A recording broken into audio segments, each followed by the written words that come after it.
Thank you to the organizers for hosting such a great event. It's very amazing to see many people here interested in PayFi. My name is Kefei Lin, and I'll be your moderator for this session. So Henry, I think this is the first time we're sharing a panel, right? Yes, we talk in many different occasions, but not in this way. I'm very excited to hear your insights on compliant RWA and PayFi distribution. But before that, let's do a quick round of introduction. Would you like to go first? Yeah, thank you, Kefei, and good afternoon. I'm Henry Zhang, founder and CEO of DigiFT.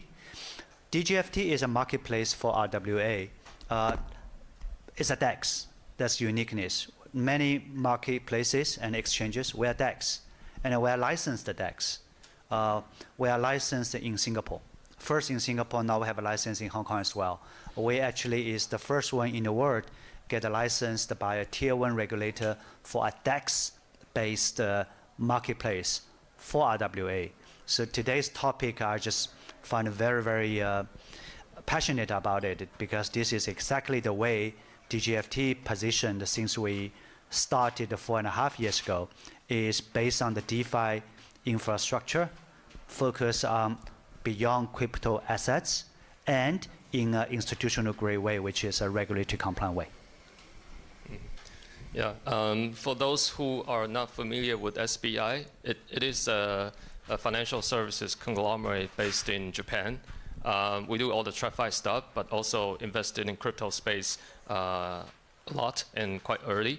So the company started a firm, but then later expand into all the financial services.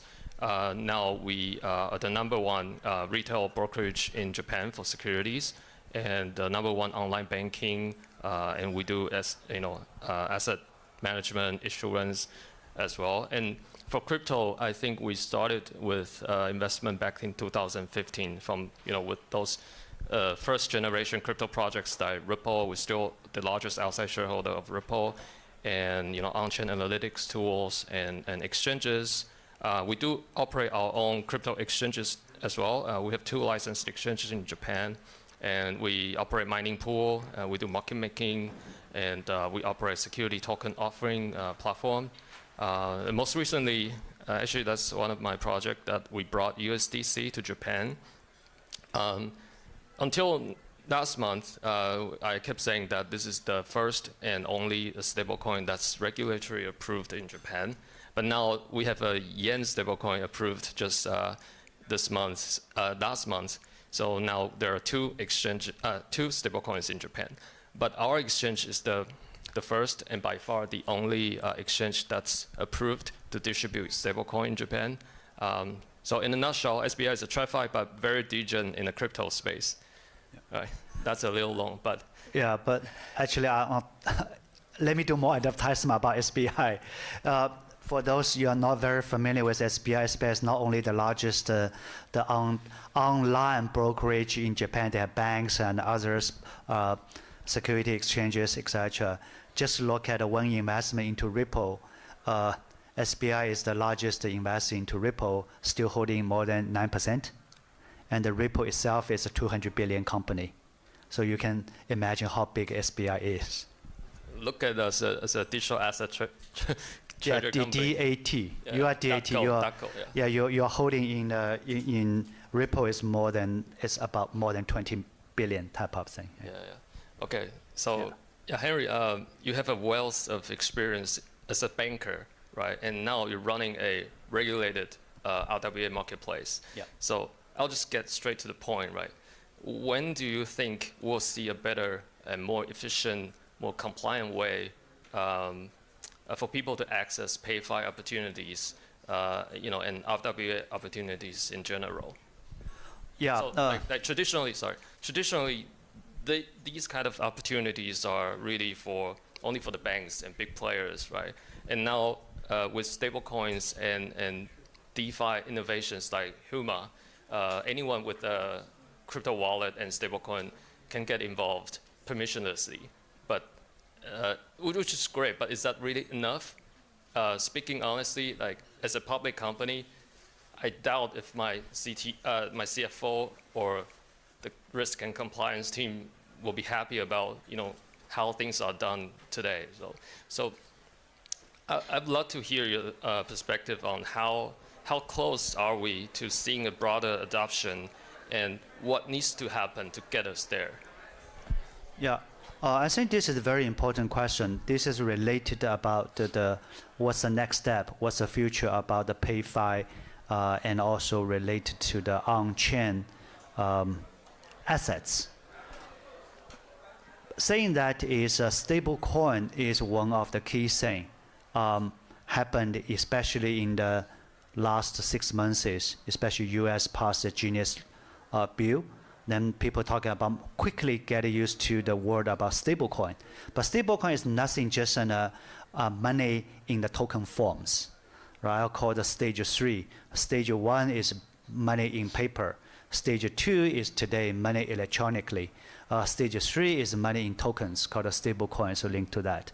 So once the money on chain, there are two things happen very fast and it will be very, very significantly in the financial market.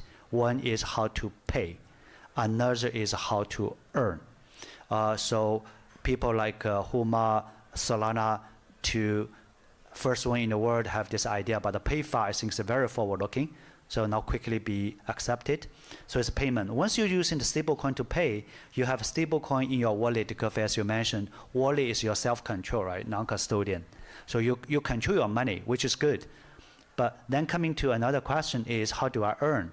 Because money, stablecoin in the wallet, if you don't buy something, you earn nothing. You earn nothing. You need to buy something. Can be T-bill, can be a money market fund, or stocks, blah, blah. Then you can buy something. You have two choices. One is you hope the assets on chain. So it's in token, RWA token, blah, blah. Then you can token to token, or you convert the token back to fiat money, go to the traditional finance, which is of low efficiency. Then coming to the point you ask is why it's not phenomenon yet, is once you have the big money coming in, people ask, is it safe? Before they ask how much will I earn, about how about the safety, security, about my principles. That's what coming to is, you can say token is a representative of the underlying assets. Then the questions are where is the underlying asset? And how can I confirm the assets when untouched? Then I can enjoy the accessibility, composability, interoperability of the tokens, which are the certificate of ownership. That's why being said that being compliant in other way is need to be institutional grade, high grade, these assets, which means transparency, governance, licensed or compliant. Then the people feel safe. I can access to the T-bill, but in the form of token. Then the treasuries, the CFOs, as you mentioned, do feel much more comfortable just to choose what's the risk return profile, but I'd have a less concern or no concern about the real assets is there. That is the institutional DeFi. Institutional DeFi or institutional Web3. Yeah, I like the way you framed that. My next question will be, about like where are you seeing this space heading, right?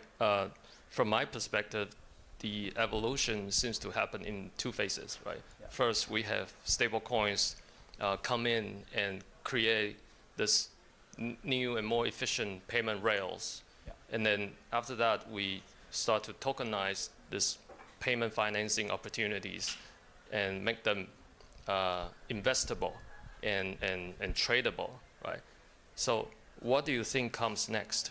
And specifically, what role you see DigiFT playing in the future of DeFi and RWA in general? Yeah, look at the stable coin is now it's about a little bit less than 300 billion, right? A lot of reports saying it will grow to 2 trillion or 3 trillion in the next couple of years. Then it's about a 10x. So where's the addition? If from 300 billion to 3 trillion, who will using this incremental 2.7 trillion? There will be traditional, so-called, so far the traditional finance people, they will start to use the stable coins. And then when they deploy the stable coins for something to earn, just how to pay, how to earn, then they will look at what kind of assets I want to invest. Even as good as Bitcoin, Ether, etc., look at the quantity and look at the risk profile, they cannot take all the stable coin, kind of incremental stable coin for allocation. And also its a feature is pretty unique, so cannot cover all. That's why the incremental money coming in, they were looking for diversification of the assets, that's the RWA, and the real assets. And those assets are, some people call the securities. In other words, they are regulated products. Once this, fundamentally, they are already regulated products, bring them on chain and enjoy the efficiency of accessibility, tradability, composability. You cannot compromise the way is how secure it is and how safety, because without institutional grade, you will lack of trust. Lack of trust, there's no big money. Big money only come in trust first, then look at the returns.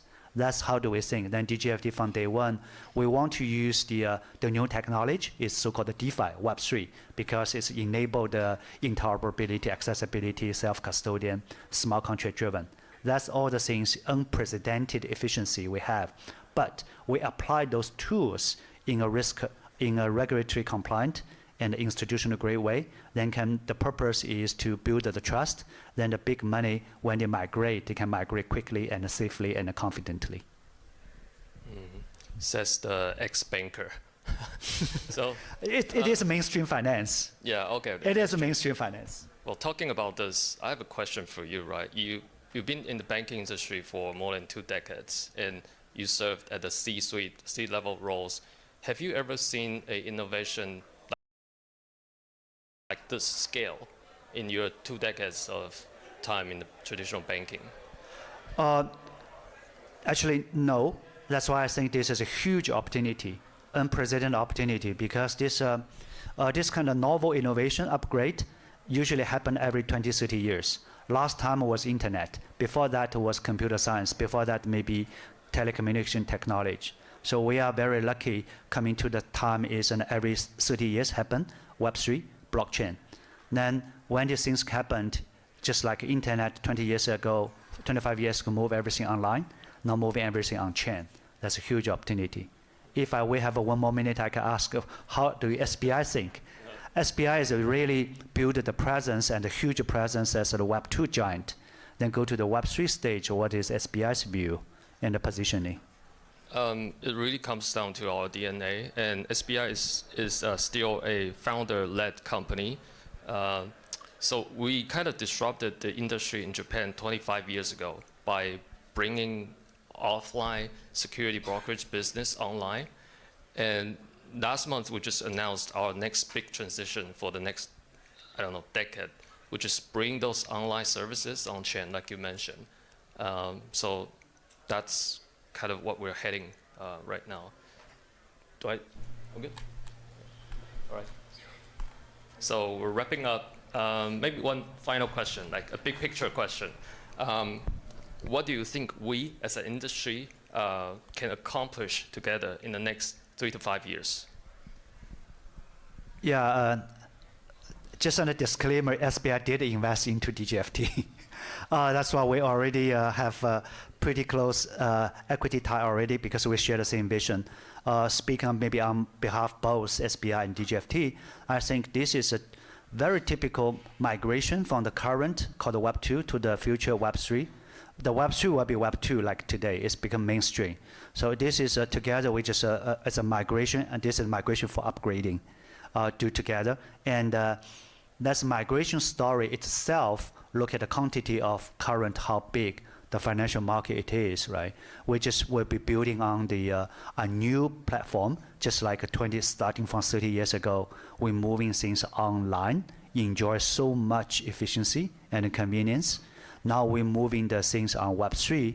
If I may close it, people may ask, what is Web 3? You talk about so many Web 3. There are different definitions. I'm just giving my humble opinion. I would say Web 3, 3 things. 1, Web 3 compared to Web 2. Web 2 transfer information.